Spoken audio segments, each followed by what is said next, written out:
The best one, I got excluded for selling DVDs. This ain't really been spoken about, to be fair. So did you enjoy going to work then? Yeah, back then it was a bit, mate, you're 18 years old, surrounded by millionaires. They'd go, Aaron, take my credit card, go down to Dominic Carr, which is a watch shop in Liverpool Street, get that watch, pick up that Daytona, bring it back. They'd let me keep the box. So I was then going home, selling the boxes online. The shit that we have sold over the years, mate, you wouldn't even believe it. Go on, what else you sold? What is going on, people? Welcome back to the CEOCAST, the #1 podcast for showcasing business entrepreneurship. Now, today I'm with a guest right now who you may have heard from before on CEOCAST, especially from the last week's episode with Tom TGE. I'm with his business partner, Aaron, Mr. AP. Hello. How are you doing? Very well, mate. Thank you for having me. Thank you for joining me. Pleasure. So, like I said, you know, we've mentioned you in a few podcasts before. Chrono's one. Yeah. You got his Instagram, something like that. Behind many businesses as well. Yeah. Of course, with partners with TGE as well. Yeah. So, I want to know what it is you actually do for a living then. Yeah, so I get asked that quite a lot, to be fair, because it's a whole stream of things, really. Yeah. But the main business is Sprout Media. So we were Sprout Me Media, Yeah. but we've now rebranded as Sprout Media. So we lost the me. Yeah, why is that? Well, when I started the business 7 years ago, there was a company in America called Sprout Media and a company called Sumo Me. So we sort of merged the names together. Yeah. That was where Sprout Me Media. But for 6 years, it's created a problem where people type it in their email addresses. It's ME and then media. So it's MEME. So you were getting their emails or? We weren't getting emails because people don't put me media. And everyone knew us as Sprout Media. Yeah. Anyway, but I needed the domain. So a limited company doesn't make a difference. You can trade as whatever. But the lady that had the sproutmedia.com domain wanted 30 grand. Yeah. So I didn't approach her as myself. I got someone to do it anonymously. Because otherwise it's worth more to me, right? Yeah. I know the tricks of the trade. And she wanted 30 grand, which is, it's not worth that. But I put an alert on .co.uk. She forgot to renew it in April last year. Yeah. So as soon as she didn't renew it, I got a bot that bought it. Cost me $1.99. Then I emailed her from the .co.uk to the .com saying thank you. so as soon as we got the domain, which we're currently in the process of rebranding that now. So from 30 grand to 199. Which I got the .co.uk. She's still got the .com. Yeah. And she's redirected that URL to her LinkedIn page. But when I got the .co.uk, I just sent her an email from it saying test or thank you. Before we get into it, make sure you subscribe and set the bell notification to all so you never miss a single episode. So if you had approached her directly, she would have known it's worth more to me than anyone else. It's like number plates, right? It's exactly the same. So how much do you think she would have charged you then? Probably 40-50 grand. It was a big American company. I don't know if they're still trading, but there's some domain authority with it. So that's probably why she's valued it. So what do you actually do then? So yeah, good question. So Sprout Media is a digital marketing agency. We're based here, which is Loughton, Essex. Recently just moved. We were in South Woodford. Yeah. Since day one, to be honest. Started renting a desk off my mate in the office, and now we're here. Well, we were there for 7 years, and now here, which is amazing. Much better office. As you can Is see. the whole office yours? Not the whole office. No, I wish. It's big gaff this.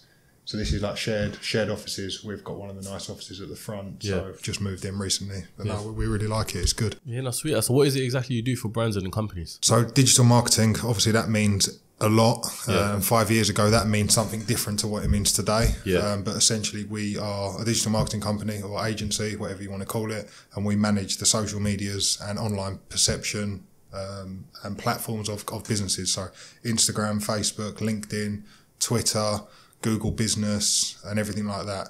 That's one element of the business. Yeah. The other element is web design. So we're Shopify partners and big advocates of Shopify. Yeah, why is that? The platform's phenomenal.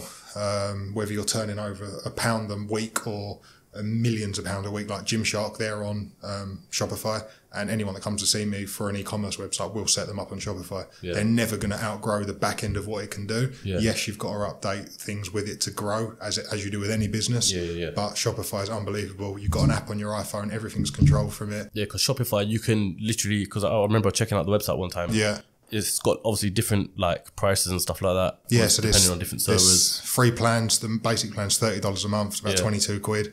Next plan's $79 a month. But really, you only need to upgrade to that plan if you're turning over.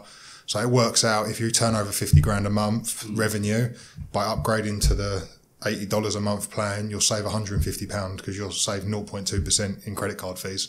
Is that? That's it. If you then go to the next level, which is like Shopify Pro, I think it's called. Yeah. It's about $250, and you do get some more functionality. So what about with like something like Gymshark? Obviously, there's actually one above that, which they'd probably be on. I think it's 10 grand a year. But that's even then, that's pennies to them, isn't it? Yeah, it's phenomenal for the platform. Obviously, there's other charges like app fees, like Klarna fees, and all the other associated costs. Yeah. But as I said, you could be selling anything to that. The back end, you're not going to outgrow it. So you wouldn't even recommend like another website building platform or something? We would. So, for example, we built a really big medical supplies website back end of last year, or maybe the year before. No, last year. It was last year. 40,000 products. Someone selling COVID tests and stuff like that? Or? Yeah, but they were a legit PPE business, not like us running around selling masks when that happened. That's another story. But yeah, they're a proper legit business based up north. And they had thousands of products. They sell medical supplies, consumer goods for pharmacies and everything like that. So Shopify is not great for large inventories. It's okay, but I would recommend sort of 1,500, 2,000 is probably the limit. Just because the functionality and the search ability isn't great. Yeah. So yeah, we build something that on WordPress, and then we use like a WooCommerce plugin. So I'd say if you go and buy something now online, it's either Shopify or WordPress. Yeah. Basically, that's obviously there's other options like Wix and stuff like that, but that's so mainly also web developing as well, right? Yeah, so like building brand websites for example, there's a big heating like electrical company in this building. We've done their office. They're a commercial outfit, so they have 50, 60 pages of content on their website. So we'll design that. We don't use any templates in WordPress. It costs us more money, but the customer gets a much better result. So we bespoke build in Photoshop. I'm sure you know what that is. Yeah. So you build the pages in Photoshop? Yeah, so essentially we literally hand design and drag everything where it needs to be. Yeah. That gets given to the client as a PDF. The customer can sign that off. But if they want to move the search bar 1 millimeter to the left, we can do that because it's in Photoshop. So each bit's layered and then that's put into WordPress and then coded and... Okay, I didn't even know that's how it's done. Yeah, so that's how like proper bespoke sites are done, and that's how we give good results. You know, the only thing I know about websites is from ICT in like year 9. The only thing I learned was about hyperlinks. Yeah. So that's the only thing I know. So I'm guessing you make the Photoshop thing and then assign. Yeah, so we give the PDF to the client. That's a visual. Yeah. They can scroll up and down on it. Can't interact with it because it's an image essentially as a PDF. They sign it off, make any changes, then we go to development. Yeah. In the process of us being in development, they provide content. Then the content gets built into the pages. This episode is sponsored by Fireaway Pizza, the fastest growing pizza company in the UK. With over 100 locations, you definitely have a store near you. The founder of Fireaway was on the show not too long ago, and you can get a slice of the action by using the discount code CEOCAST at fireaway.co.uk. Once again, use the discount code CEOCAST at fireaway.co.uk. So this is why I want to do the podcast, because what I want to ask you is, would you say that regardless of whatever business you have, a website helps? A website, well, data helps. Yeah. Data's worth everything. It's worth more than everything. Tom and I sold one of our businesses because of the data, not because of the product. We can touch on that after. But data's the asset. Like, for example, not your YouTube channel. You don't know who your subscribers are. You got their usernames. Yeah. Can you get all the usernames? I can see a list of subscribers, yeah. But you can't extract their emails or anything. You can't do that, can you? So you can't send an email out to all your subscribers going new video. Yeah. Potentially. No, I can't do that. You can do that via YouTube, I think. If you're subscribed. Yeah. So that's what we can do, come up with solutions for different businesses to help implement data capture techniques. So for example, we're working with a local coffee shop at the minute. We recommended, they've actually got no internet or 4G or 5G near where that building is, funny enough. So we recommend a solution that goes in there. So in order for them to get on the Wi-Fi, which people want to be on, obviously, in a coffee shop, they have to enter their email address. Oh, it's just like, for example, when you go to airports and stuff. Exactly that, yeah. You always got to put your email in. I heard, and it could not be true, it may be true, that the restaurants in London, when they build now, they put deadening in the walls, which blocks signal.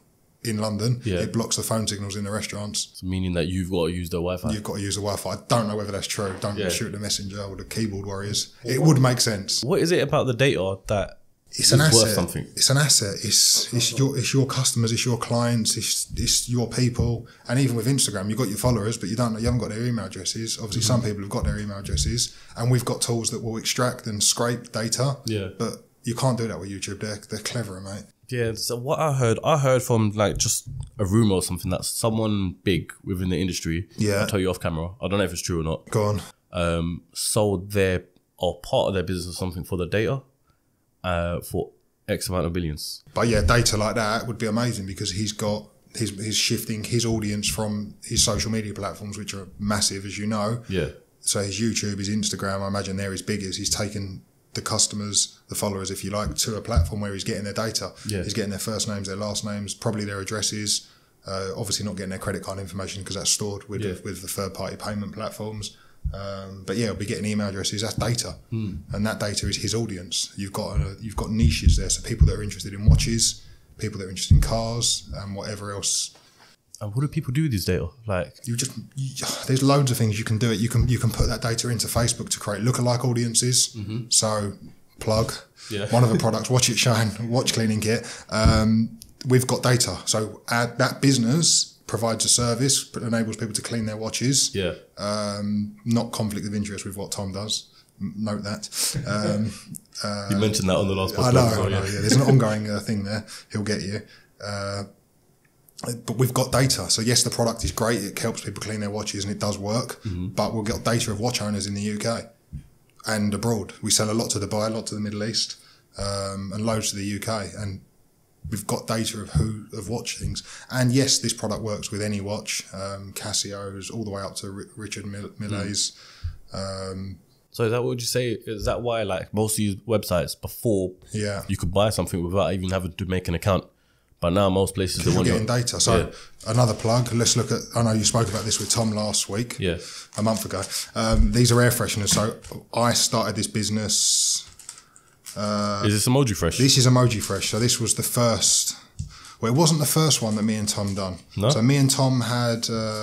Did he mention it? 11 in. No. So this goes way back before when Tom had all the followers, when like day ones, if you like. So he had an Instagram page of his mates called, can we get it up? Yeah. 11ing. Let me see. 11ing.co.uk. That's the Instagram. So how do you spell that? Like the numbers or 11ing.co.uk. So I'd say this was the first thing where I learned. This. That's it. Yeah. So keep scrolling. Or go deep. This is one of the first it was the first business really that sort of, it's how Tom and I met, but what we done, we were manufacturing goods, we were importing them, we were selling them. Shopify 7 years ago, probably one of the, not first stores, but we were... Recognise that car. That's it. We were one of the early adopters of Shopify. Yeah. So if you look at the stuff on there, can you put it up on the screen so people can see? Yeah, I'll put it on the It was a screen. black and white brand. Initially, Tom had a funny thing on Instagram with his mates called 11 out of 10 FC. Yeah. And that was them being chaotic idiots. If you scroll back, there's probably still some of it on there. It was a banter page for him and his mates. It was great. Yeah. And then Tom and I become mates, and we were like, I remember at the time we had the beanies, the black beanies with the 11 in logo on. And it was like, how can we turn this into a business? And I remember Tom and James actually drove down from where they live in London, and they came to David Lloyd Chigwell. Yeah. And we had a little pump. session. Yeah, a little session, good pump. Trained with James, Tom, and we come up with a little business idea, and we built a website. We changed it from 11 out of 10 FC to 11ing. Yeah. Which was like, it was basically, you're better than a 10. It was like, I'm an 11. It was like, that is what it was. And we actually own the domain, wearebetterthanYou.com. Oh, so if anyone ever went on that domain, I don't know, try it now, it might still work. What would it take you straight to? wearebetterthanYou.com. Let's see. If it doesn't do that, I recommend buying it someone. I'll buy it after this podcast. No one's going to be able to buy it. It should we are still better than you. .com. I don't know if it still works. But we had that domain, and that was the whole... No, it don't work anymore. They're not working. So that was the whole ongoing thing of the business isn't trading now. That was the whole ongoing thing with it. Yeah. And it was really cool. Like then Tom brought in one of his mates, who was one of the biggest influencers on Instagram at the time. And no joke, like he was in on the business, like he had shares. So he wasn't getting paid per post. Yeah. And you could say, again, this is early on. This is 5-6 years ago. I've scrolled all the way down to 2013 on here. Yeah, this is like this is like that's the first post. Nearly 10 years ago. Yeah. There's a controversial thing there of how this actually started. There's another brand that's got an 11 in it. Yeah, that's what I was thinking. I thought that's what you were talking about at first. There's evidence, and we've got it that brand copied this. Oh, is it? Is that like 11 degrees or something? Or? Yeah, well, I'm not. Yeah, it might be that one. I can't remember, but there's evidence that brand actually copied it. And it is what it is. but they've smashed it and that's no longer trading. So that started us as banter. And that was a banter page, and then me and a mate of mine took it on with Tom. Tom's brother James wasn't involved. It was me, Tom, one of Tom's mates who we never actually met, and then our friend Alex who came in. He's got one of the biggest social accounts on Instagram. He was massive at the time, big. Still on there, but it's not as active as it used to be. And we would give him a hat or a wallet to promote. Mate, we would do hundreds of products a night. Is it? Like, it was chaos. And that back then, that's what influencer marketing actually was. You'd give someone something and people would just cram in and buy it. But we were getting stuff made from China, boxes, we were shipping stuff over. It was a great business. We done like hoodies, umbrellas, key rings. Do you know that Urban Automotive, they got the badges on the cars? Yeah. We had enamel badges made out from the same place of our key rings. I haven't got any of the stuff anymore. I've probably got some bits lying around. This was ages ago, isn't it? That was ages ago. So that's how me and Tom really started. Yeah. And that was the first business you two had together? Yeah, it was, yeah. And as he said, I never fucked him over. And which is great. He didn't fuck me over, and we've just been mates ever since. Yeah. So I knew him when he didn't even have the cars. We were just good mates, and we've always got on. We're loyal to each other. The shit that we have sold over the years, mate, you wouldn't even believe it. Go on, what else you sold? There's air fresheners, there's dog clothing, there's his missus' bikini business. James had an idea selling clippers during COVID. No one could get their hair cut. Yeah, I remember that. Pro cuts. Yeah. Mate, that was sick. That was like Facebook ads. Yeah. That was flying. James was like on the ball with content with that. Yeah. He's relentless, as you know. I remember seeing the videos of it and everything. Mate, there's been loads. We used to sell number plate key rings. Yeah. We used to sell number plates. Crepe Chief, the original Crepe Chief. He missed out a bit on his video, and I'm going to go in with it because that was... You know, you've got to do hundreds of these businesses, hundreds of these businesses for one to actually work. Yeah. We launched Crepe Chief, I can't remember how long ago it was. It was probably 4 or 5 years ago. I think it was around 2017, 2018. That's what Tom said, yeah. So we were doing that, and we come up with an innovative idea. It was unbelievable. Yeah. So we were doing product, we were procuring the product when we were getting the deposits. So the website was on Shopify, again. There's a reoccurring theme here. The customer would go I really hope this podcast is sponsored by Shopify. I'm going to reach out to them. Mate, I'm their biggest sales rep and I get nothing out of it. But what we were doing, we had a website. You'd go on, you'd pay 20% deposit for your trainer via Shopify, and then you'd pay your 80% cash on collection, or not cash, or just payment on collection, in case they're watching, whatever. And we done 36 grand revenue in 6 hours on Boxing Day of said year, 15, 16 or 17, which was equivalent to, if you times it by 5, it was over 150, 130 grand worth of actual revenue. Yeah. Me and Tom were like, this is the one. Like we were like, what we were doing, no one had done it. Yeah. And it was sick because that 20% allowed us to have enough skin on the game and commitment from the customers to buy it. And what it done, it reduced a lot of people buy stuff. Back then, it was like a lot of fraud. We didn't want to be liable for holding all this money for people to get stuff and then to get scammed. So we were like minimising our risk, and then customers were getting it. Yeah. And most people were ordering 7, 8, 9s and 10s of this stuff anyway. So if Mr. Smith let us down, well, John over there would buy it anyway. So and we had some stock. But Tom said that one of the biggest problems with that was the fact that you didn't have much of the stock and you couldn't get a lot of it. Again, we were so new to the game. Shopify allowed us to trade. There was no issues. We done 36. We ended up that day 40 grand revenue. Yeah. I remember running around in the garden on Boxing Day, semi-naked, celebrating. I was like, this is the one. Like, it was sick because we had everything done. The packaging was on point. The logo was good. It was a good business. We had someone working with us, as Tom said, running around doing all the goods, who knew everything about trainers. He was perfect.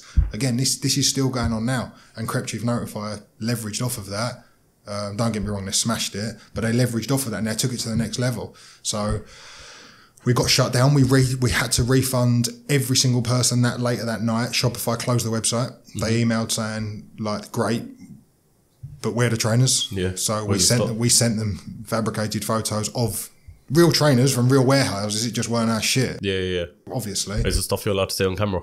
Yeah, it's gone and forgotten about now. So we refunded everyone. I think we lost the fees or whatever, but it was like, right, we're not going to let this beat us because this is a good solution to getting trainers for people. Course, yeah. And again, I know people will be going now, oh, that's stupid, it won't work. But no one was doing it. Not like no one. The Yeezys had just come out. How long have Yeezys been out? I don't know, man. I was never really a trainer guy like that. I wasn't. It was just the money, man. Yeah. But I think they just started to come out, and then Shopify closed the website. But I had all the data. So I got the data, I exported it all just in case I deleted the website, knowing that I've got 3, 4, 5, whatever it was, 1,000 customers that Tom's followers, essentially, because that's how we grew it, of course, ready to buy. We went again via PayPal. I think we upped the percentage to about 40% deposit, then the balance on collection or however it was, invoice, things like that. And this was messy with the VAT, because at the time there was things with the VAT. Should you? It's the same with the second-hand watches. The VAT it's a grey margin. You should be on a margin scheme, but it's second-hand goods. Are they being sold as? Then there's no VAT. It was quite messy. So that helped eradicate a little bit of it, but there was still no clarity. Again, early. So that happened, and then PayPal fucked us. Can I swear? Yeah. They fucked us royally. How so? They, instead of refunding everyone, they blocked the account.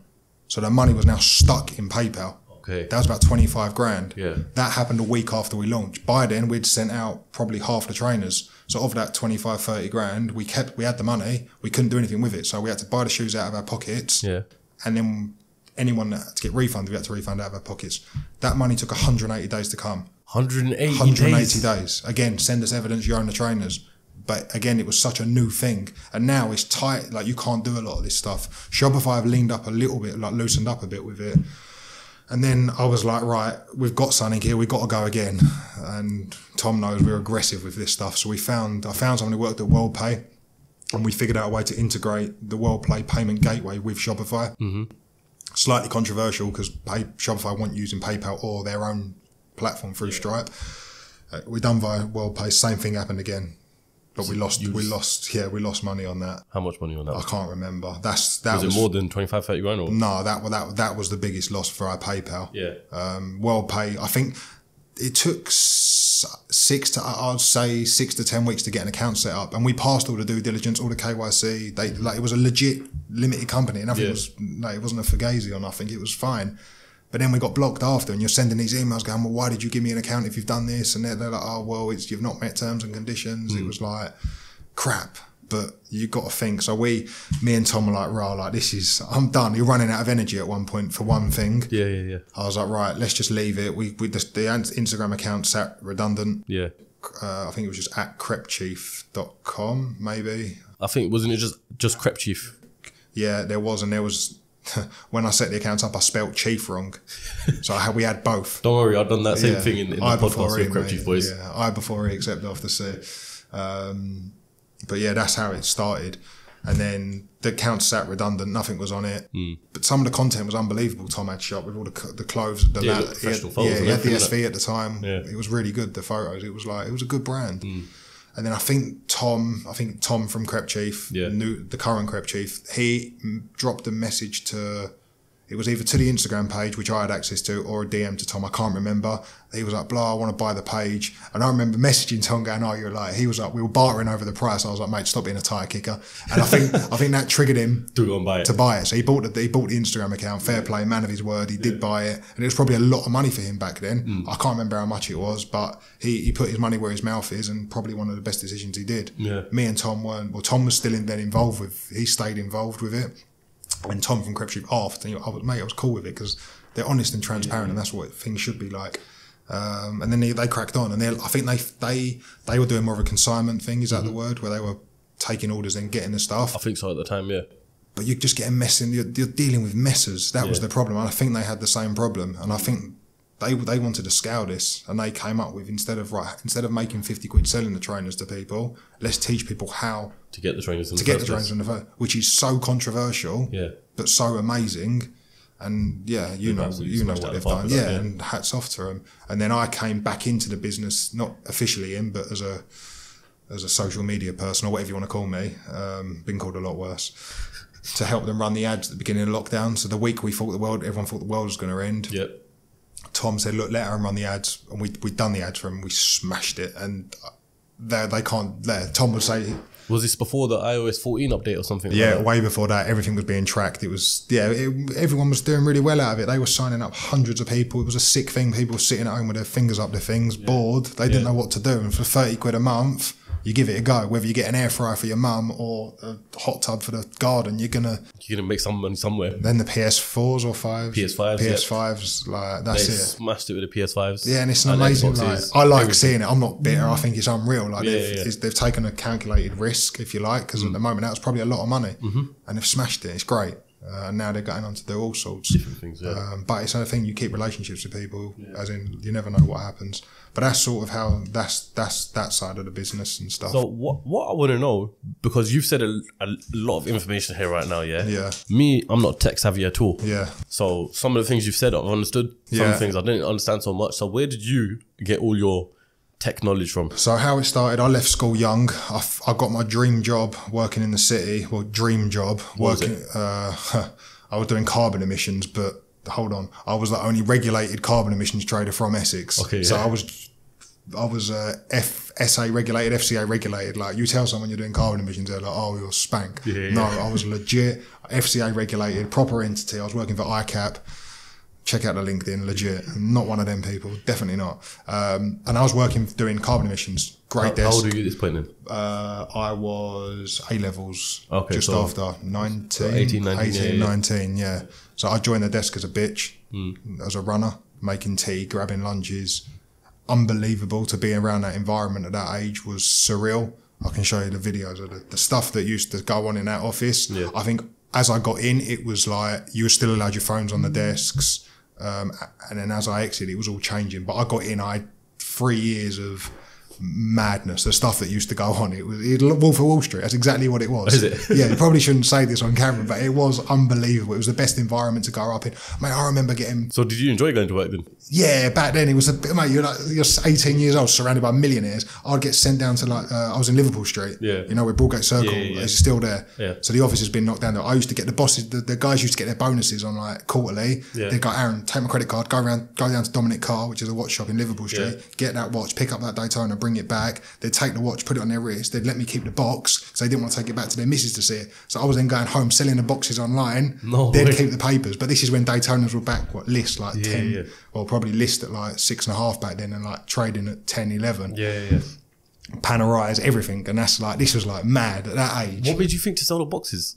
I knew they were worth money. Is it? And they didn't want to take them home because they didn't want their missus knowing they were wasting money. It's an investment. But that's the sort of person I am. I see an opportunity, and that's history repeats itself with that stuff. Same as like doing the hair clippers during COVID. You see an opportunity, bang. Yeah. You've got to move quick with stuff. But yeah, working there, done 3 years on carbon emissions, and then the carbon emissions market died. I mean, the whole thing's a fugazi, you could argue anyway, but regulated, so it's fine apparently. The guy on the coal desk, he recruited me because obviously I was going to potentially be out of job, but they recruited me. They saw something in me. Started off there as a junior and slowly worked my way up. I think at that point I was getting older and I was becoming a lot more accustomed to what's going on. So, and I could see, I was looking at it like, I don't want to be like this. Like, I know everyone's different and I respect what everyone does for a living, but I was like, I get up early. I'm an early bird. I was training before work. I was getting into the city at 5:45. No, earlier, 5:30. I was training in the city at 5:30 till 6:30, then going to work for like 7:15, then not leaving till 5. 3 times out of 5, you're out at night, then getting home, cabs home. You earn more, but you're spending more. Did you feel like if you stayed there alongside them for a long while after that, you'd like fall into that trap of becoming one of them? Probably not, because I'm very, I got not motivation, I'm disciplined. Yeah. They're different things. I'm disciplined as hell. So no, definitely not. Because I was peer pressured to do all that shit. I wouldn't touch it no matter what. You couldn't pay me money to do it. Not out of, everyone makes their own decision. It's just me. I don't want to do it. If it was going to go wrong with someone, it would go wrong with me. Yeah. Fact. But I didn't want to do that. And then I set up this business, the air fresheners. I think I was still on I set up this business. I had the idea to do the air fresheners. And at the time I knew nothing about artwork. So how old are you at this point then? So probably 19. Okay, so still around the same age. Yeah, this was when 20, maybe 2021. How old are you now?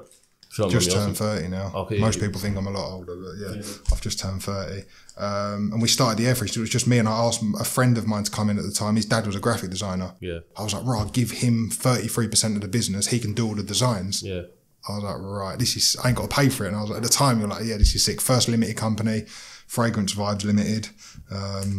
Is that what it's called? Yeah, That's what it was called, Fragrance Vibes Limited. Yeah. And then... So is this that? This was them. So yeah, we done partnerships with Jeremy Clarkson. Like it was... sick. I mean, as air freshener business goes, it was big. Yeah. The whole thing's probably a grey area because the word emoji means language, I think, in Chinese or Japanese. Yeah, something like that, yeah. You can't really trademark the word emoji, but the ones that we were copying were...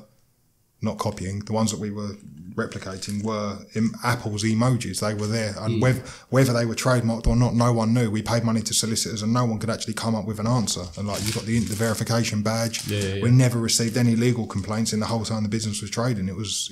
This eventually transpired into Emoji Fresh? Yes, it was always called Emoji Fresh. Yeah. And then I started that at my desk. I didn't have the time to run the social media. Googled, found a company in North London, I think, doing social media management. I was paying them like 400 quid a month plus VAT. So it was 480. I couldn't claim the VAT back because... So you weren't even doing social media at this point? No, I was nowhere near it. I was working at... I was a bitch. I was a bitch in a commodities firm. And then they started doing the social media, but doing social media back then was posting a picture. And I was like, this is crap. Like, why am I paying? I can't claim the VAT back because it was costing me the best part of 500 quid a month for nothing. I was like, right, I'm going to do this myself. Like, I don't need them. They taught me the basics. I got into the geezer and I started finding out how he used things, what tools he was using, what he was doing to automate stuff.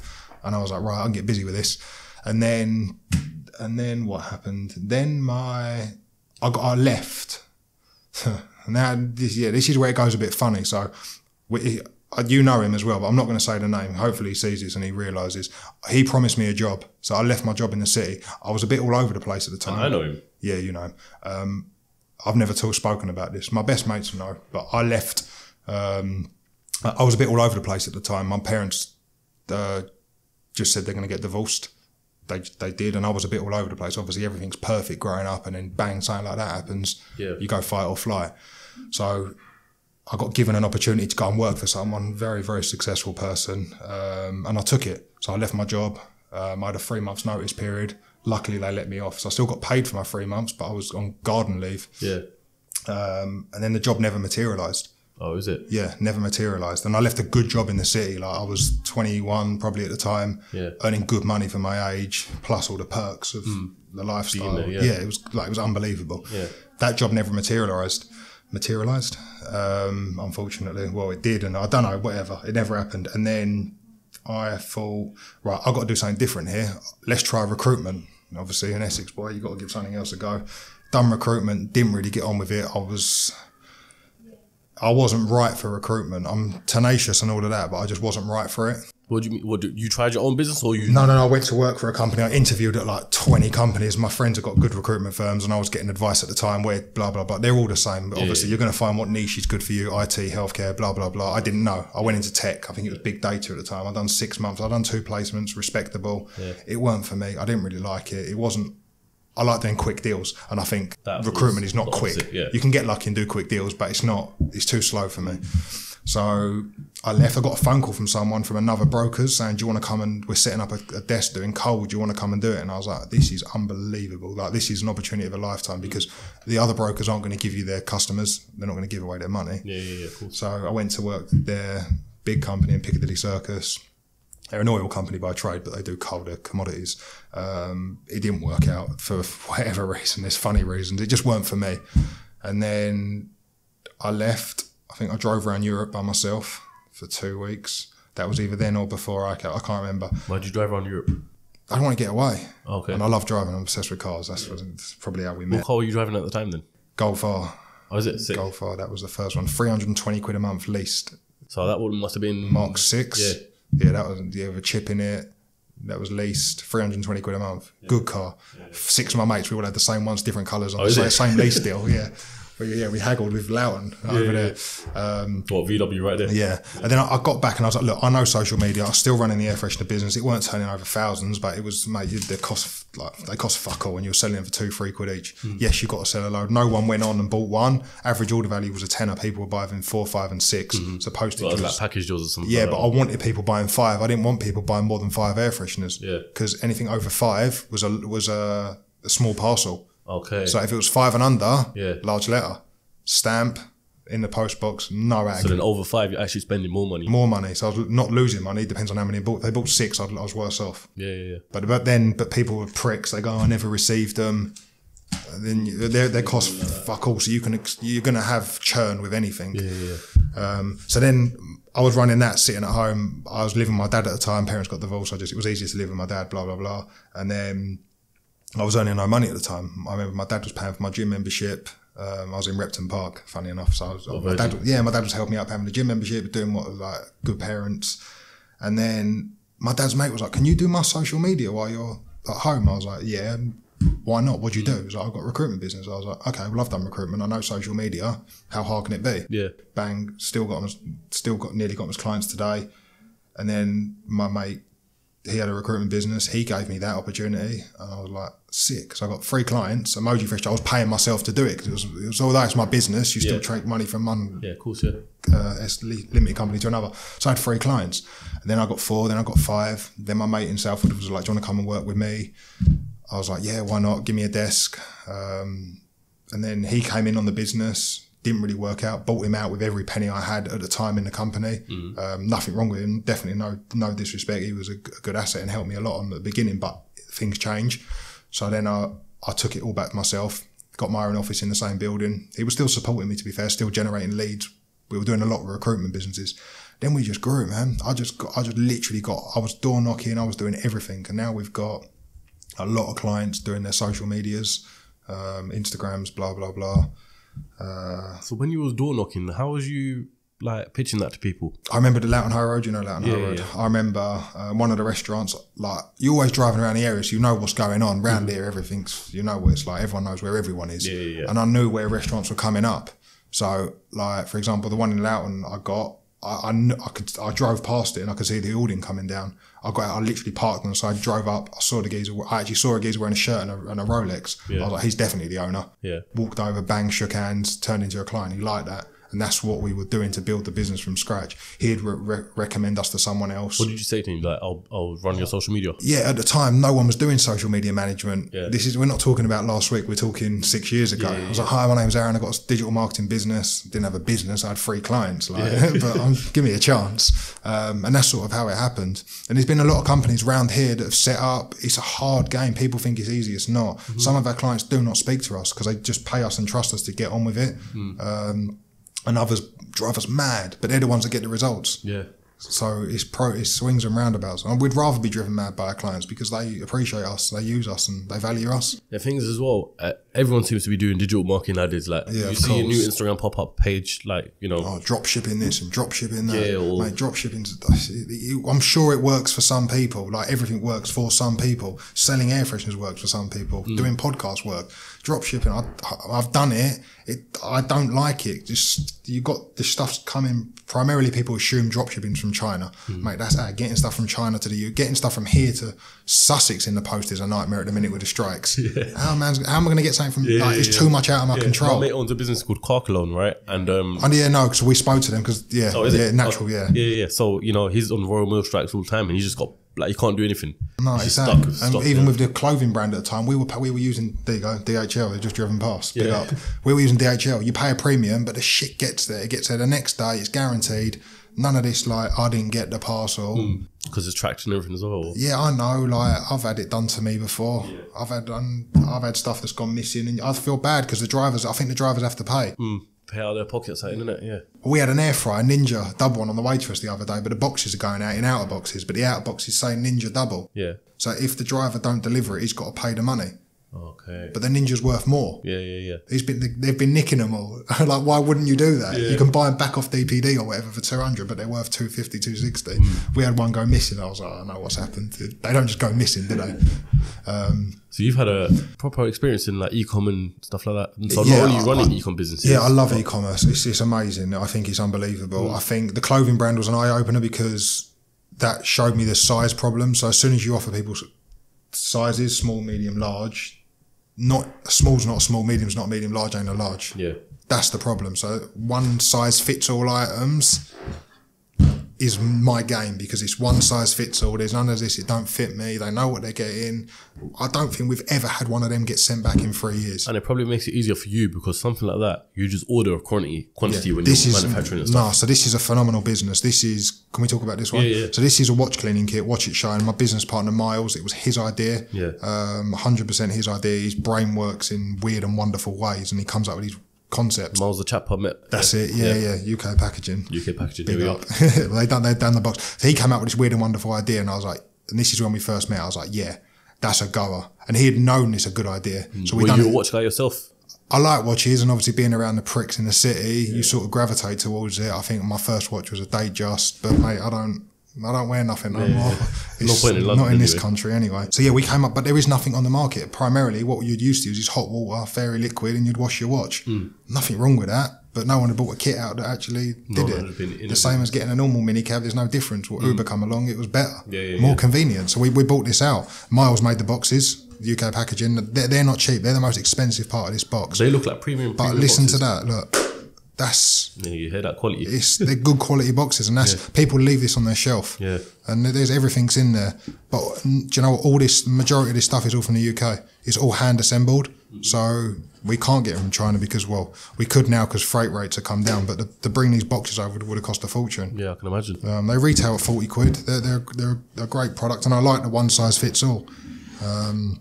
There's a few other spin-offs of that as well, but that's the sort of stuff. That was the first. This is the first thing I ever done in my life. So this was. Do you remember I can't remember iPhone 7s, 8s. I think it was As they changed 6. They changed the headphone jack. Yeah, so they got rid of the 3.5mm aux. Yeah, and it was just lightning and cable. they give you this. Yeah. And I remember getting this, and I was thinking, like, you're just gonna lose it. I don't even think they gave you that with the phone. No, you had to buy them additionally. So, yeah, I'm pretty sure. Sounds like It's either that or people kept losing it, which is... Yeah, so I think the word inventor is a bit strong. I invented this. It's a male. That's a female auxiliary port. This is a male auxiliary port. You put it there, and you can put it on your key rings. You'll never lose it. It's crap, but it's called AP adapter. Yeah. Mate, I sold thousands of these. Is it? Like, you would not believe, thousands. I had a geezer in America buying like 20,000 a time off me. Mate, it was a shit product, but it solved the problem. And that's what good products are. They solve How much problems. did something like that cost you to make? Oh, I think they were like 20p or something. They were nothing. And would you be open to I that? actually think, if I remember correctly, that part of it was more than the rest of it. What, the auxiliary bit? Yeah, so this was Gen 2. There was a Gen 1, which it wasn't as smooth. But mate, I sold thousands. And then I was doing all the pick and pack. No, who was doing? No, so the guys that used to do the fulfillment, done the fulfillment for this. But mate, it was a stamp. Like, give a shit. Yeah. It was good. But it got to the top of eBay one night. Yeah. I'm banned from eBay for life now. Why? This product got to the top of eBay overnight, yeah? I think I was selling them at £2.99 delivered. Yeah. Weren't earning millions, but it was turnover. It was... Volume in it. So people are thick, and you're going to find idiots online. It said here, lightning adapter keyring. People thought they were buying that Oh, for okay. £2.99. They were about 9-10 quids. Yeah. So one night I woke up, I think I had somewhere about 2,500 orders. Yeah. Over one night. One night it got to the top. It was like a trending product. Yeah. I think I got a big shout out from like a tech blogger in America, and people were Googling it. So I've done loads. And at the time, I don't know if eBay still do it. If you sold somewhere, they had the overseas program where you'd send your orders to the UK eBay, and then they're distributing to the rest of the world. Yeah. So obviously spending that to America now, I don't know if eBay still do it, but you'd cost more than probably $5 to send it. So I'd done 2,500 in one night. Again, I was like, this is the one. This is like, it's not the one. It ain't gonna make me a millionaire, but it's a sick product. Yeah. So I sent them all out 2 weeks later. Negative review, negative review, negative review, negative review. 1 star, 2 stars, 1 star. I was like, what? What's going on?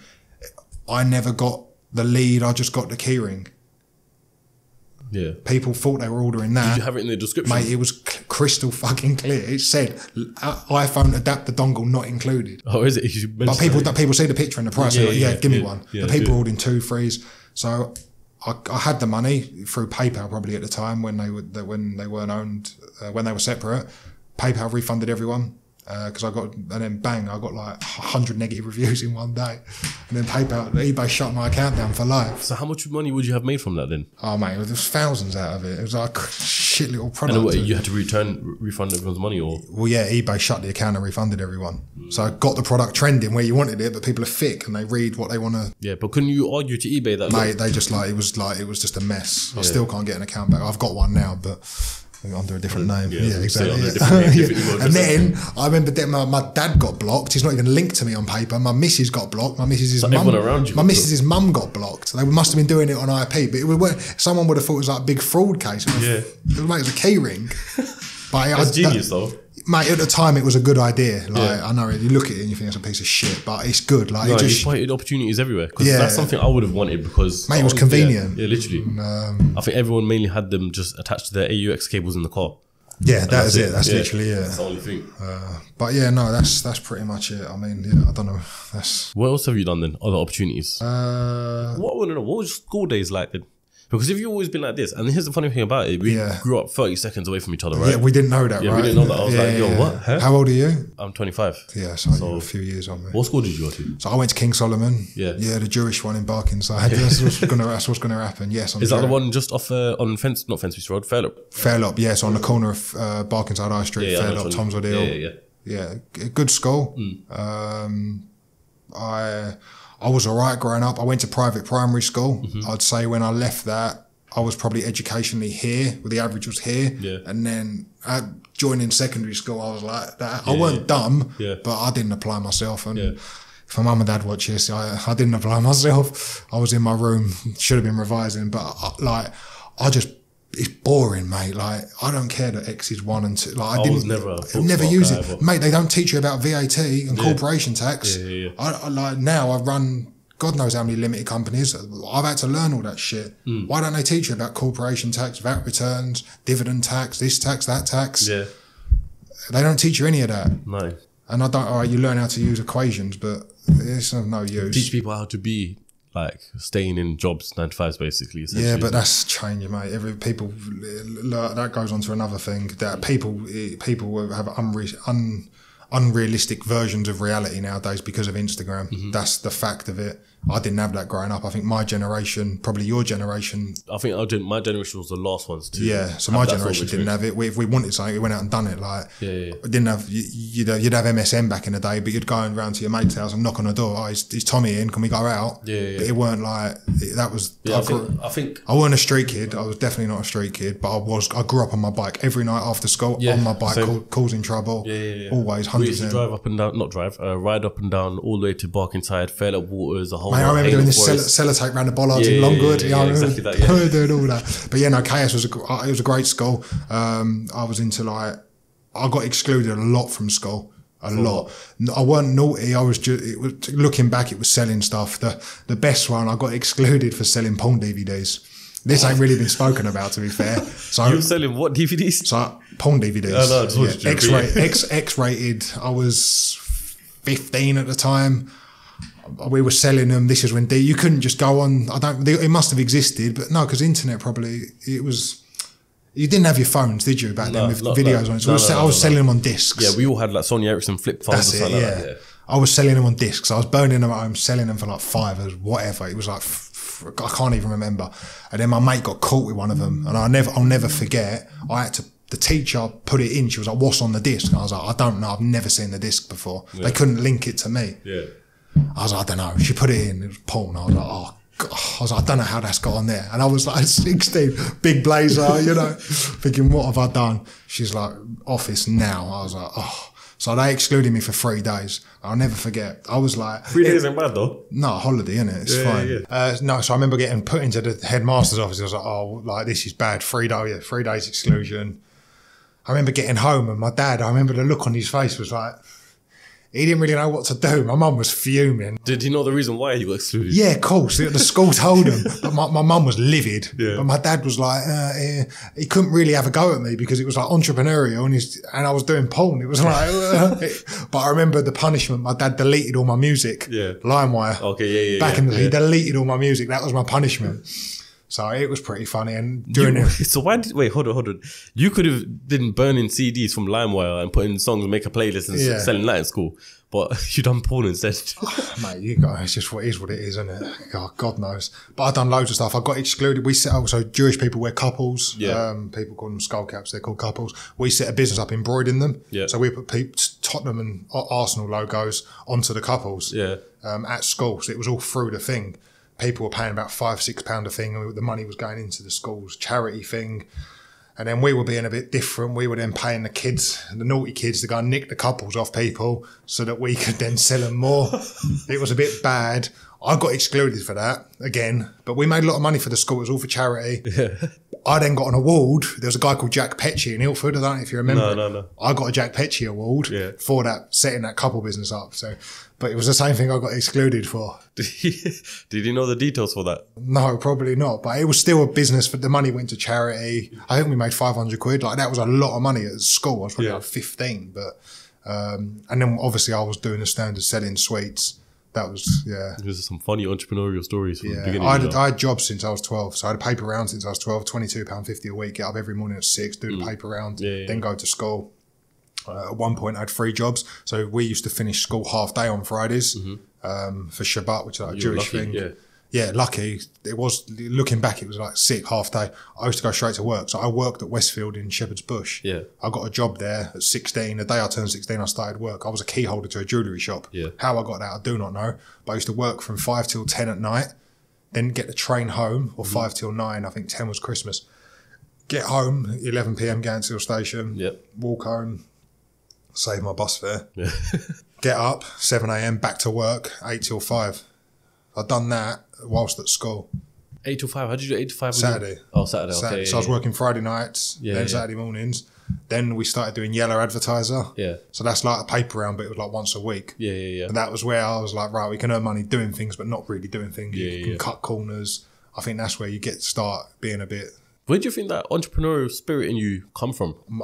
I don't know. I get asked it so much, especially now with people DMing you crap on Instagram all day long. Like, I ain't no Bill Gates. I certainly ain't no Andrew Tate or no one, but I don't know. I think you've either, I always say, I think you've either got it or you don't. There's so many lazy people out there. And all my mates that have done well for themselves and not entrepreneurial, they're just go-getters. Like, I surround myself with really good people. I've got like the WhatsApp groups I think are important. With what shit you're seeing every day is good. Of course, yeah. Like, I'm in a you group don't want with, to be seeing bullshit every day. No, I'm in a group with Tom, and like we've got a good circle of friends there. The shit that goes on, the amount of money that gets spent in some of them groups on Fridays is outrageous. But they're motivational and stuff like that.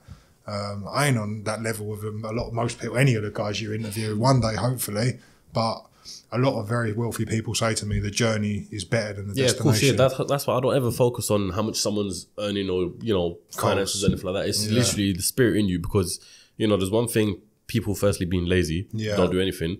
Then you get the person selling sweets at school, which you did anyway. But everyone, and then you get the kids selling porn DVDs at school. Yeah, I don't encourage that. But it's complete different array. Like, it's crazy. But I think at school you got this. I know your mum and dad most of you probably used to give me 20 quid a week, and that used to last me the whole week. So like I remember being in the lunch queue, you'd nick at the odd roll. Everyone would do it. Like, chocolate cake all the time. Yeah, like it's just standard. Yeah. But I think that's where the kids will come into school with 30 quid, 40 quid, they can have whatever they want. Yeah. All right, fine, but they ain't got to worry about that. They ain't got to worry. I'm sure my mum and dad could have given me an extra tenner, but they don't need I remember when I was in year 7, like the school dinners and that were fairly decent price, and then as I got to like year 10 and 11, they started upping it, and it was just like, nah. Mate, I was doing the Nando's cards. Oh, is it? Yeah, man. We were at Nando's in Ilford, banned for life. Yeah. We had all the stamps, man. We were selling fully stamped chicken cards for a $5. Yeah, because it used to be stamps. It used to be stamped back in the day, mate. We were wholesaling them. We were eBaying out hundreds pack. So we had a guy in Beckton. We'd drive down there. Yeah. We'd give him 20 quid. He'd give us a box of books. Yeah. We had the stamps anyway. Yeah. We'd just sitting there Friday nights, bang. Just selling them all on eBay. Because it was good selling them to mates for a $5. Yeah. But we were wholesaling them. That's probably the reason why they got cards now. 100%. 100% they changed it. Because of you. Yeah. Fuck them. That's crazy. Mate, they're killing chickens every day. At the point where you are right now, obviously you've got Sprout Media, you said, right? Yeah, so Sprout Media. I keep calling it Sprout Media. Sprout Media is probably like 78% of my time. Yeah, I was gonna say. So is that like your main bread and butter? Yeah, that's my main bread and butter. I want to talk on why we're different to others because I think that's a can of worms. Yeah. But I'll just tell you about the other businesses first. We've got Fulfilled, which is logistics, fulfillment. So me and Miles works for UK, owns UK Packaging. His customers are e-commerce customers, like some big customers. They send out stuff. They need boxes and websites. My customers need a lot of people that come to me that need an e-commerce stuff. I'm like, right, well, how are you going to send this stuff out? And what boxes are going in? Do you need fulfillment companies? Yeah. So we've got fulfillment. We've got Miles does the postage. So it's a good business together. You've got everything linked. Fulfilled. We're fulfilling people's needs. And everything comes into that. So that business done containers during COVID. So we were selling freight, which is freight broking. So customer down there, for example, brings shoes over from China to the UK. We were selling him the container space. We done about 300 containers over COVID, which was massive. We were really cheap, too cheap looking back. Me and Miles laugh about that now, but again, you're always learning and you meet some good contacts through that. We also do like loads of wholesale stuff, so things that are getting to liquidated. I prepared a list actually. Go on. So people ask me, my friends always ask, what have you sold this week? So this is, we're mid-December or early Jan. The date of filming is 16th of December. Yeah, so not mid-Jan. This is half of November and December of what's been sold. So I've done 2 containers of commercial freezers. Yeah, it's a big fuck off commercial freezers. Like ones for the kitchens and stuff like that. 30,000 white pillowcases. 40,000 silk pillowcases. A whole container of wipes. 750,000 aprons, 62,000 packs, and we're currently trying to do 80 pallets of condoms, believe it or not. So these are things there's a lot of companies going bust at the minute, and we've got people that get stuff in with the liquidators and stuff. So we don't touch the stuff. Obviously, we can't here. It's not what we do, but we'll broker the deals on it. So we'll find a buyer for it. So I've got a mate that sells fridges and freezers. Bang, do you want these? They were cheap. He'll make a fortune out of them. So. I don't know, mate, does similar sort of stuff, It's fun. I love that. To be fair, that's what I love. Brokering the deal and stuff. Mate, being a good middleman is key to it. And that sort of shit is, that's what turns me on. From my whole life growing up, everyone always used to say to me, like my older generation, essentially, the middleman is the one who makes a lot of money. Yeah, but mate, the importers and the sellers are they're making the most. Like the guy that bought the freezers, he paid nothing for them. He'll sell them each probably $2,000 each. They're worth 3.5. Yeah, but he's going to take the risk. He's going to buy them up front. He's going to sit on the stock. There's you don't even have to see it. No, I don't want to touch that shit. Yeah, that's what I'm saying. So that's a good thing about it. You just make someone calls you, I got this. You call someone who's got it. You're just the link. And with Miles, he's got the most amazing connections and exactly with UK Packaging, got it all. They got the back. Miles helps with everything. It's a great synergy, and that's. What else have you got then? So we've got a few bits coming soon. One of them is another watch-related product that's been going on for 3 years. The company that we actually approached to design, and not design it, we designed it. Well, Miles designed it to actually manufacture this company. Fucked us over. They said they didn't produce what we said. We're obviously arguing that. We're a lot of money in the hole. We're going to court. Yeah. So what is it exactly? Can you say or? Well, does it go alongside Watch It Shine? It fits under the brand, but it's different. It's watch protection. So it potentially is a fashion item, but it potentially stops people getting their watches nicked as well. But when trying Miles is another one of Miles' idea 3 years ago. But the company that we used made a £60 million business. They're big. They just fucked us over. They didn't. I don't think they should have taken the project on. So how does it stop someone get a watch get nicked? Because obviously that's a massive thing. You got to wait and see. But it's an amazing idea. It's just getting it to production and getting it fit for purpose is the whole. We're nearly there. Yeah. As I said, we're going to court with the company. We've got another company working on us. We're not. It's the first. I'm quite excited about going to court because I've never done it. Is it? No. So why are you excited? Because I'm going to learn the process and nothing can come back to us. We're taking them to court. They can't flip it onto us. We paid a limited company from our limited company. Yeah. We're protected, limited liability, and they haven't delivered. It's the same as if you paid me for a watch kit and you didn't get it, you could take me to court. Small claims court because it's under 10 grand, but you'd still be... You're the only man I know who said they're excited for court. Yeah, because I want to learn the process. You learn how to defend things and you look at things different. So you just love learning whatever it is. We lost money. I want to get the money back. Yeah. No, but I mean, like, just in general life, like, you just like learning. Yeah, 100%. I like learning. So the last thing, potentially one of the last things, is the social media side of it. So I'm very controversial with Sprout Media, how we operate. We turn down a lot of business, I think the best way to explain is, tell me how you would say a normal, traditional social media. So the social media is what it is. You can't really hide that. So the biggest scam at the moment, and round here, Essex, London, the biggest scam with digital marketing, you ain't going to know any of this. This is going to be a surprise to you. So if you're a limited company and you do Google ads or Facebook ads, you should, and if you're not, you should be paying Google Google or Facebook your ad money direct. So your bank has a direct debit with Google or Facebook. No VAT. I think both are registered in Ireland. Could be wrong. No VAT on advertising spend. So what the companies around here do and across the country is they take your money. Yes, the best way to actually do this is like this. So this is. Wait, can we see this on camera? No. So just I'll do it here. So this limited company, employs this limited company to run their advertising.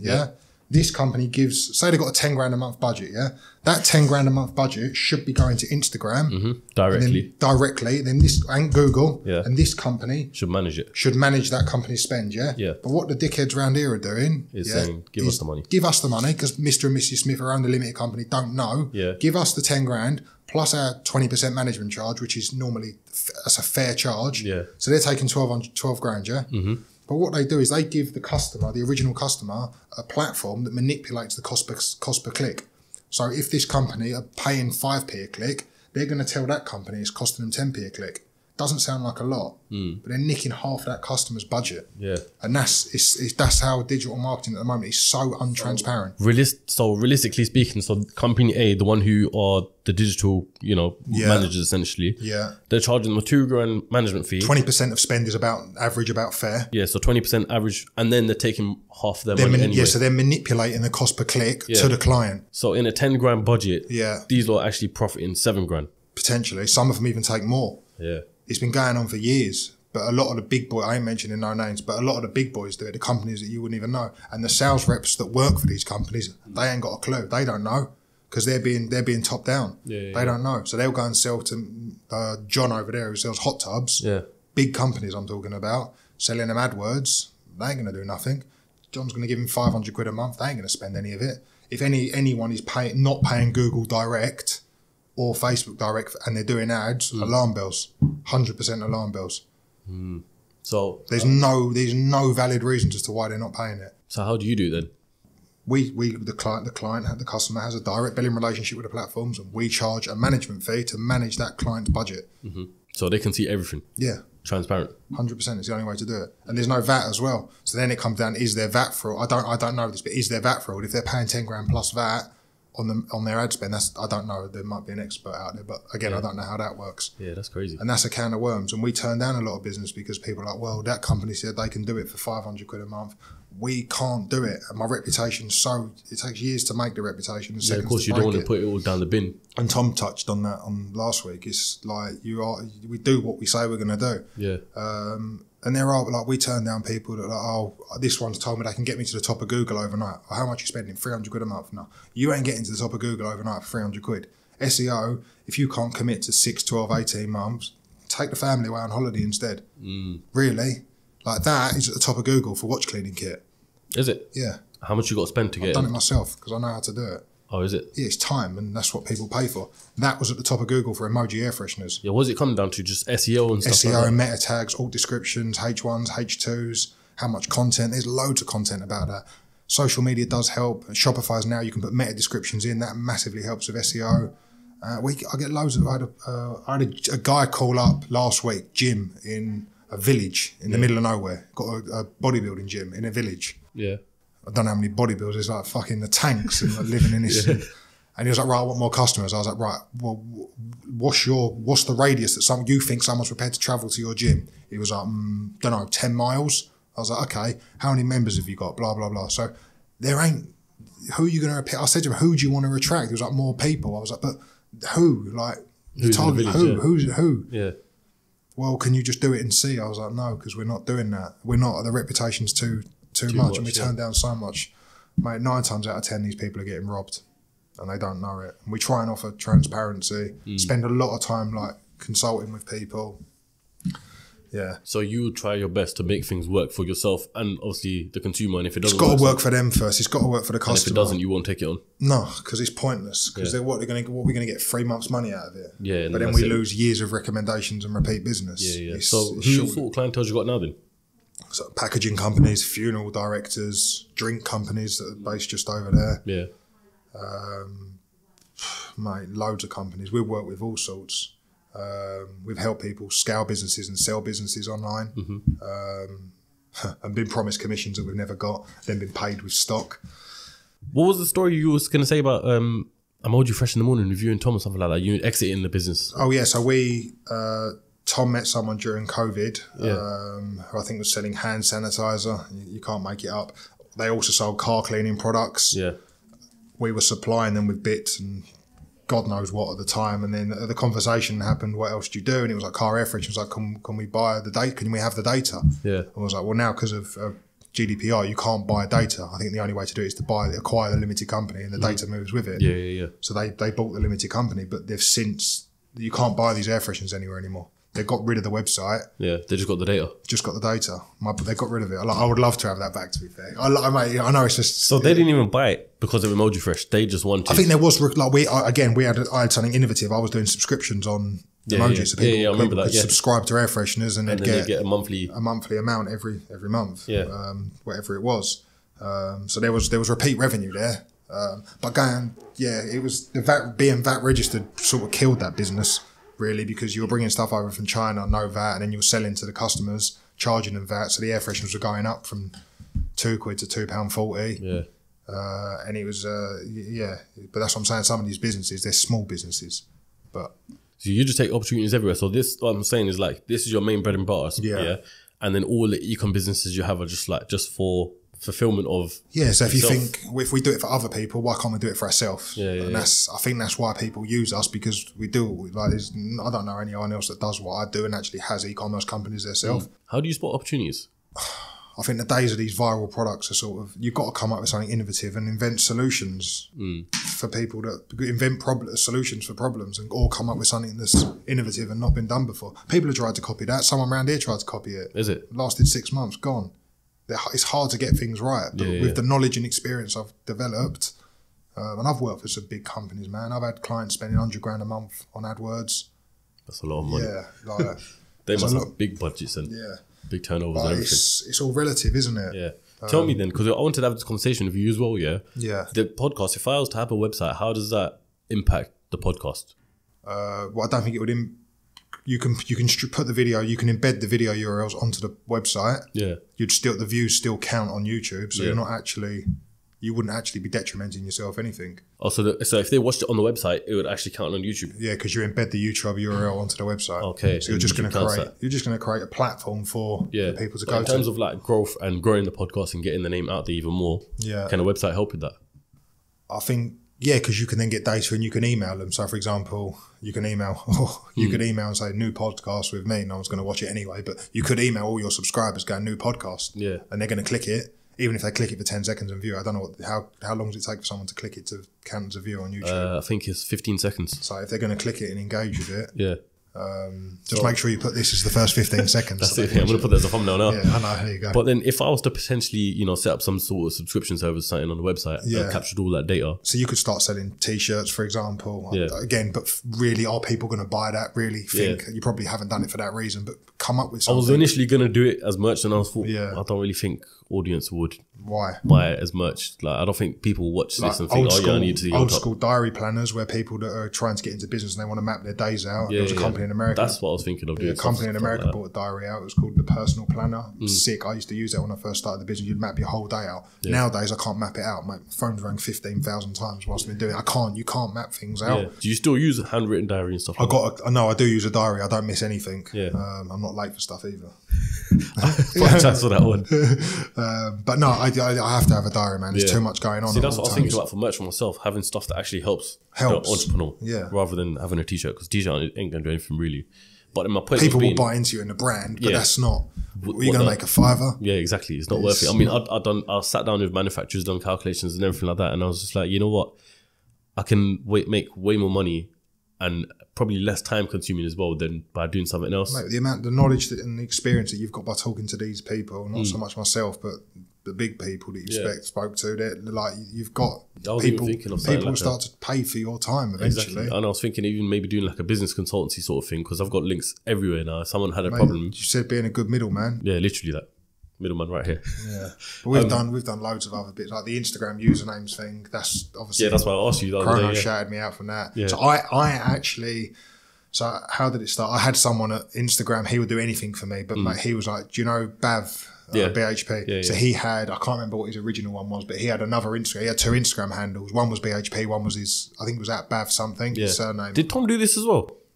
We were doing it together. Well, it was... No, not the process, but he had TG_LDNM. So he... Yeah. So we merged Bav. It was literally, we had the ability to merge accounts. It was unbelievable. How that was possible was, to be fair, we didn't even need to get permission from both accounts. It was mad.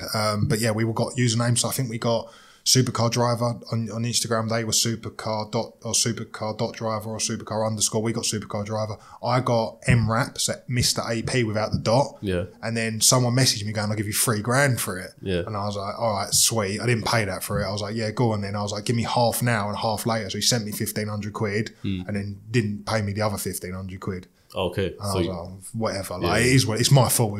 But that account's gone. I've now got Mr. .ap, so it cost me what it cost me. Yeah. Chrono got Mr. RM, which is obviously sick for him. Yeah. He was inside at the time. I was like, bro, do you want this? He was like, yeah. And then there was loads. I can't remember off the top of my head, but I had so many at the time. And then Tom got his from someone else, and he's recently just swapped them over. Yeah, that's what I was thinking. Yeah, so he's at TGE now. Yeah, that's what I was thinking, because I remember it weren't always at TG, it was at TG_LDNM. And then I remember they've never really traded for a premium. Like, they're like number plates, but they're not. Like, number plates are worth a shitload more than Instagram. I always get like messages offering me, we can get you this account or we can get you blah blah blah blah blah. But off the back of his podcast, mate, people messaging me every day, every week. Can you get me this? Can you get me that? I can't do anything. He says in the video, it was years ago. Yeah. I can't get it, mate. If I could get usernames now, but you can't do anything. One of my friend over there, he's had his Instagram accounts deleted 3-4 times for no reason. Yeah. Instagram just seems to be shutting accounts down. And they actually brought something out today, which is called Instagram.com/hacked. That was meant to help people, but you go on it and you can't do anything. Yeah, my account got hacked recently as well. Really? Yeah. Lost it, and then I can't remember how I got it back exactly. You need the 2-step factor authentication. I had all that set up, everything, and they still managed to take it down. We managed over the years. We've done hundreds of social Instagram accounts. We've had one account get hacked and go down in 7 years. In 7 years, just one. Yeah, and it was a trademark violation, which you can't do anything. These people put them in. But yeah, that's pretty much it, to be honest. So I was going to say, initially with the whole getting data for CEOCAST, eventually, does that mean I could actually sell CEOCAST? Yeah, you've got the data for your subscribers and your viewers. I think that's, what people do, sell channels on YouTube, because I don't know what you're selling. Are you selling the reoccurring revenue that comes with it? No, I'm not too sure. I ain't actually thought about it. I probably wouldn't do it, but just the thought of being able to be, because to me, that makes the business exitable. Yeah, a lot easier. But what are you selling? I don't know. Yeah, that's exactly. Yeah, I don't know. What's exitable? Yeah, like this, you could say the data for this. It was iPhone owners. Yeah, everyone's an iPhone owner. Yeah, exactly. So some of it's good, some of it's like shit. That data, it's got to be proper niche data, essentially. Yeah, like Watchfinder, you want the data, mate. Thousands and thousands of customers, but that's like someone that will appeal to them. Yeah, of course, 100%. So then you selling that in shops, right? So yeah, there's a few jewelers. So the Diamond Box buy from us. Yep. Trotters buy from us. Yeah. So when it goes to like Trotters, for example, or third party, do they make the customer feel and get you data? Trotters buy from us. We make a sleeve. So Trotters, they've got this box with a sleeve that goes around it with a Trotters logo on it. They buy from us in bulk. They sell it on their website and they dispatch it themselves. Yeah. My other friend, he buys them as he goes, so he sells them on his website, and then we drop ship them for them. Oh, sweet. So they go on our website with a discount code, basically. Yeah. So we've got fulfillment centres. We do all the fulfillment ourselves. Yeah, obviously UK packaging. Yeah, well, that's through Fulfilled. Yeah. But obviously the packaging we use, the outer boxes and corrugated card is through. Exactly. Yeah. But yeah, everything pretty much runs runs like that, really. You've basically got the whole e-com side and the whole that thing on lock. Yeah, and do you know what I work with a lot? I'd say the main e-commerce stuff I work with women's fashion. Is it? Mate, some of these girls' businesses, man, they are killing it. Yeah, I mean, I ain't showed you the episode of Risa Barra. It's coming out tomorrow. Yeah. Oh, it would have been out by now already. Yeah. I'm not talking like Boohoo and stuff. I'm talking about the girls, and like even the girls around here, they've got online boutiques, mate. They make ridiculous money. Yeah, that's what I'm saying. Like, it's throwaway fashion. And all these girls, their buying habits, sorry, not just girls, all of our buying habits, purchasing habits, changed over COVID because we no longer had to go to the shops. I never went to shops anyway, but the girls would go to shops. Yeah, but they were just ordering online. Online now, innit? And now you don't need to. And now there's even that app or that software where it can show you how the dress looks. Yeah, person on your side like was that. it AI? I can't remember how. Yeah, it's through AI, but I can't remember what it's called Augmented exactly. reality. Yeah, because I think Gymshark using that on their website or something. You can do it. You used to be able to do it with a Chrono 24. Yeah. You could see the watch on your wrist. Yeah, it was sick. That's pretty cool. It's a gimmick, but it's good. It works, though, it adds value to the customer and gives them a good user experience. Yeah. And use like customer interaction. And people forget about that. Like websites, mate, the conversion rate do you know what conversion rate is? Go on. So conversion rate is a percentage, so scored out of 100 basically. Yeah. So say if you've got a 1% conversion rate, it means for every 100 people that come to your only website, one person buying. Correct. Yeah.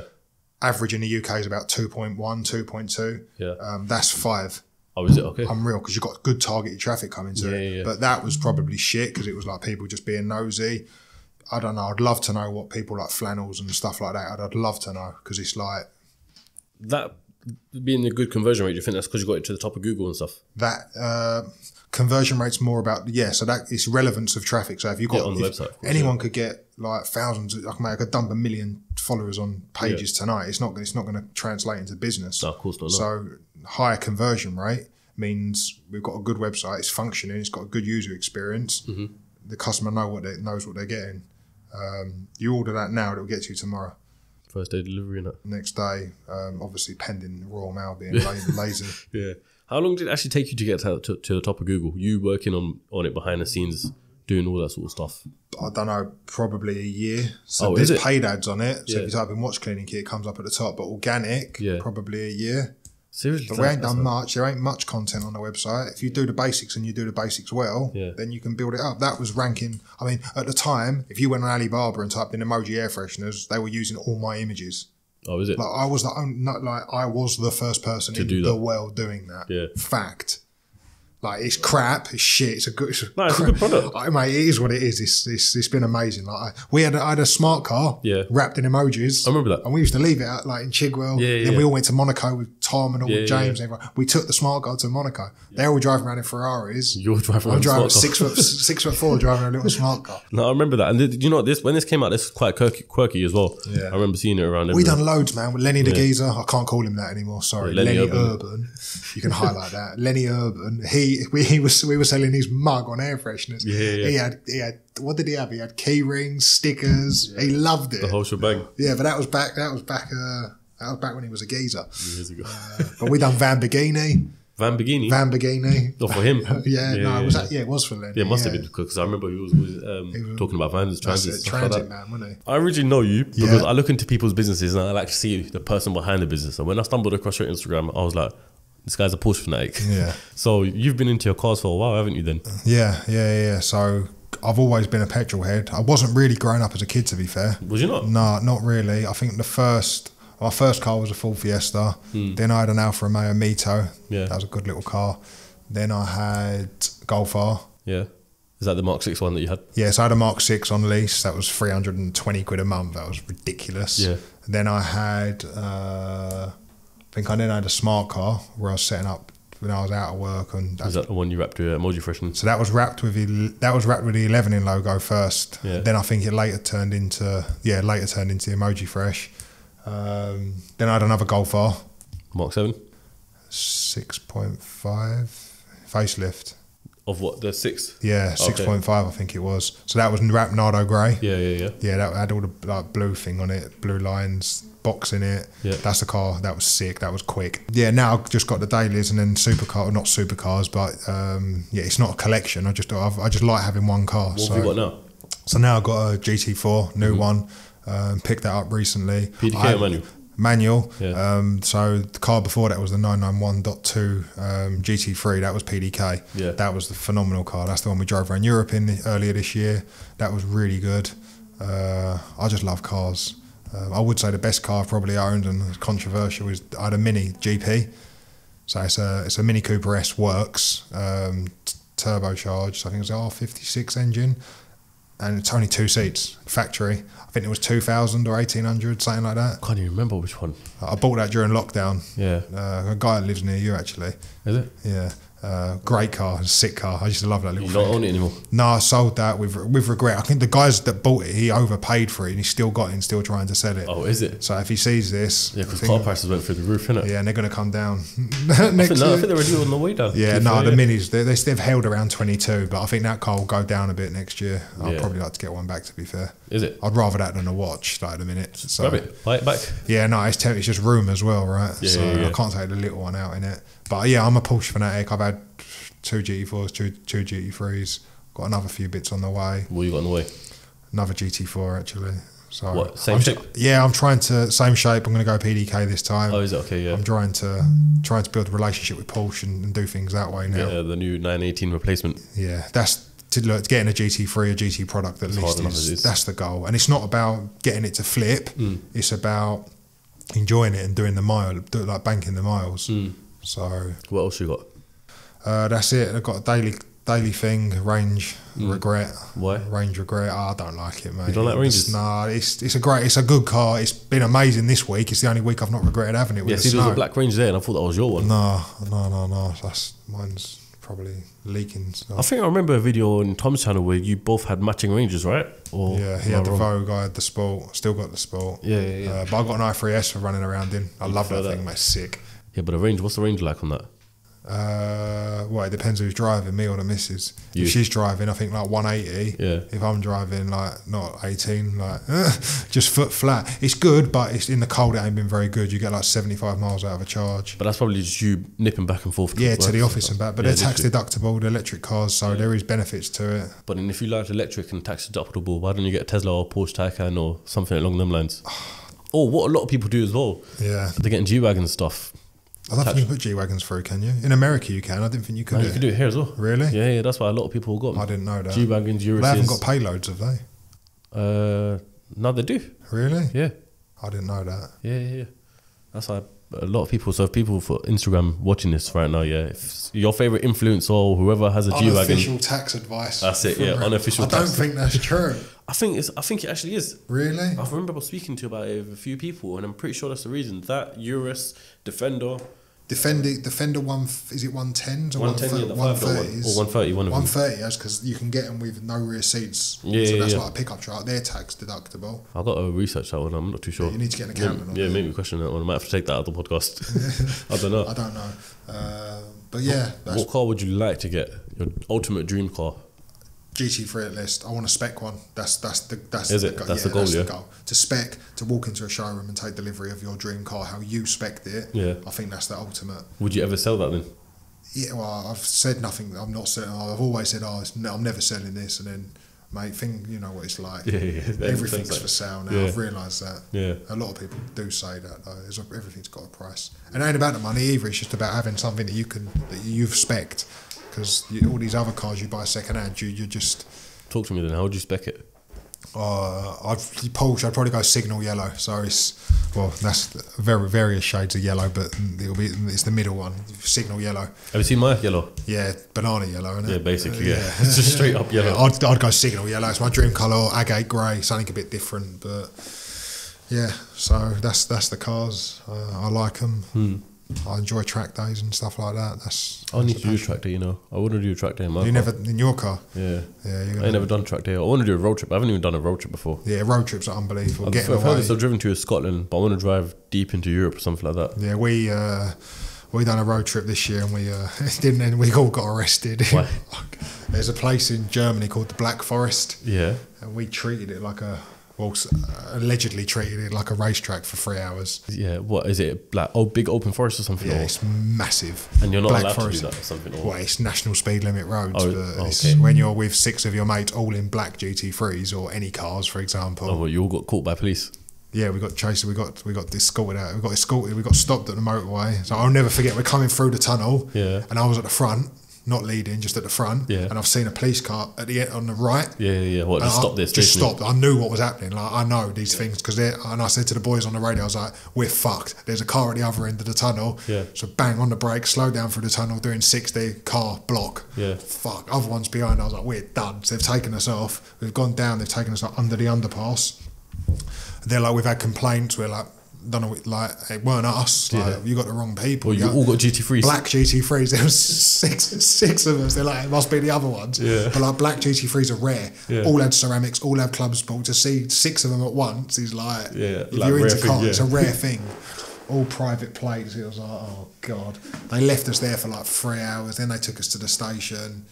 And then we had to pay. We got charged with street racing and had to pay a fine to go. How much was the fine? I'm not saying because my missus is going to watch this. Oh, does she not know? She thinks it was €100. So Times by 10.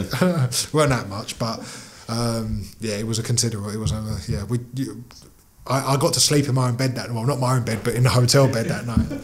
It was. But these things happen, and unfortunately, when you allegedly dick around. That's what's going to happen. That's what's going to happen if you do that. Yeah. So when you get your next GT3, you're going to do the same thing? Yeah. I didn't do it the first time. But no, I think I encourage anyone. Like I personally, I was with my mates, but I couldn't do a road trip with anyone in my car. Yeah. You'd end up rowing with them. People, I'm loud on the phones. You know what car I've been fantasizing over recently? And I know they're probably shit boxes mechanically wise, but McLaren 720Ss. I would never own a McLaren. I'd lease one, and I wouldn't lease one. I'd hire one and drag the arse out of it, but I wouldn't own one. Why would you not own one? Mate, I know someone that's had one round here. He ain't had it for half the year because he's been in for warranty work, which is fine. But if you're leasing, if you're financing it, you're going to be paying bag a month or whatever it is. Yeah, and you ain't even got the car. Yeah, you got to, that makes sense, I suppose. It's pointless. I remember I've seen so many on Instagram and whatnot. Don't get me wrong. If I had a 10-car garage, there'd be a 720S or a 675 LT or something in there. Yeah, 675 LT, they're banging. Tate bought one in Dubai as well. For the amount of money, Porsche. Dream car's 458 Speciale. Is it? Dream car. The best. How much is list GT3? GT3's 150. Oh, okay, plus so a bit of okay, spec. way beyond Yeah, that. I think, God knows, the market's just all over the place. Like 300, 320, I think. Dream car. My mate let me drive one a couple of years ago in Monaco, like in the mountain roads. Yeah. Unbelievable. Have you driven a normal 458 as well? No. Okay, but can you feel like... Yeah, the Speciale. I mean, anyone that's driven one or has one will know it's just phenomenal. Yeah, and it's naturally aspirated. Yeah. Pista's quicker. There's a lot quicker cars, but mate, the roads you can't. In fact, no. I asked Tom TG. I said, "What?" Because he had a 488 as well. I think he had a Pista and the IKEA Pista and a 458. And he goes, he preferred the 458. He's just being Tom. Yeah, but mate, he can't even talk. He's got everything now. Like the car collection he's got is ridiculous. It's crazy. Yeah, I know. The Carrera GT is different level. Mate, I still ain't even been in that. Have you not? I've seen it. I ain't been in it. I would love to go in that car. You should. I'm getting married next year, so I'm going to get him to bring it to the venue. He doesn't know that. That would be sick. But that's the plan. Well, you're going to tell him right now on camera. Yeah, exactly. He won't watch this. Aaron, we're going to end the podcast shortly, but I want to ask you, is there a message that you want to leave for the audience or something like that? People watching. That's a bit of a bombshell.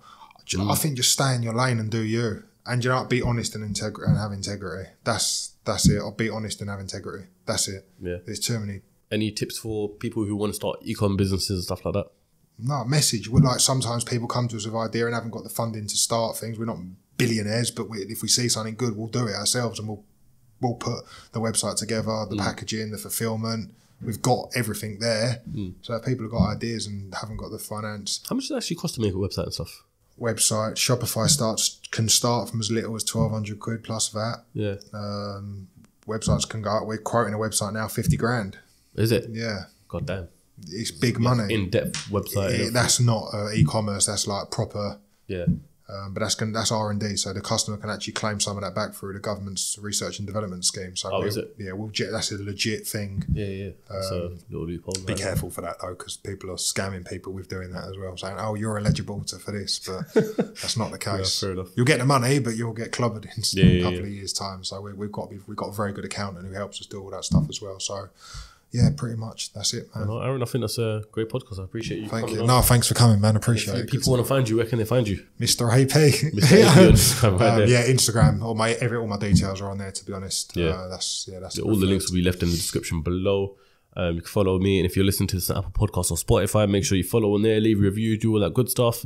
And if you need something to clean your watch it shine. Yeah, exactly. That's it. Thank I'm you. pretty sure you've got many other businesses as well, so you can find that all on Aaron's Instagram and whatnot as well. Lovely. Perfect. All the best. Catch you lot on the next episode of CEOCAST. Peace.